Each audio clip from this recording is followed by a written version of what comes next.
Un jour, un roi, une anecdote, Louis XVI avait une passion étrange pour la serrurerie et c'est en partie cette passion qui va le mener à sa mort. Je vous raconte tout ça.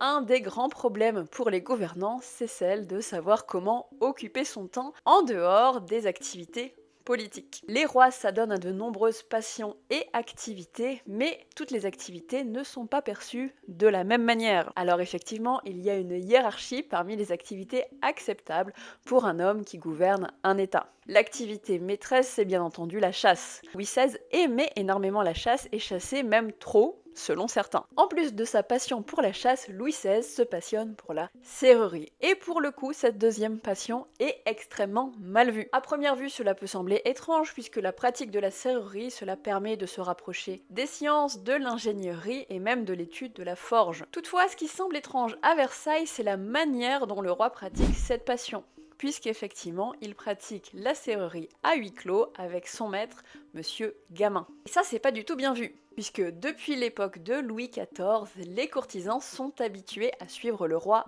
à la trace. Depuis le lever jusqu'au coucher, toutes les activités du roi se font en public, à l'exception bien évidemment des conseils confidentiels politiques. Résultat, quand le roi s'enferme des heures pour pratiquer la serrurerie, on trouve ça plutôt louche. Et certains vont même jusqu'à arguer qu'il profiterait de ce prétexte pour rencontrer des maîtresses ou bien organiser des conseils secrets politiques. Bon, en réalité, aujourd'hui, les historiens savent qu'il n'en est rien et que Louis XVI était un réel passionné. Il a construit et fabriqué, sous la supervision de Monsieur Gamin, plusieurs clés et coffres qui ont été conservés à Versailles. Il est si proche de Monsieur Gamin qu'il finira même par lui donner la charge de serrurier royal de Versailles. Et là, vous commencez à me voir venir. Donner la charge à une seule personne de l'intégralité des serrures de votre château, en cas de révolution, ça peut être un petit peu complexe. Et c'est effectivement ce qu'il va se passer pour Louis XVI, puisqu'en 92, Monsieur Gamin se rapproche de plus en plus des révolutionnaires et va trahir le roi en indiquant un coffre de fer dans lequel le roi range toutes ses lettres confidentielles.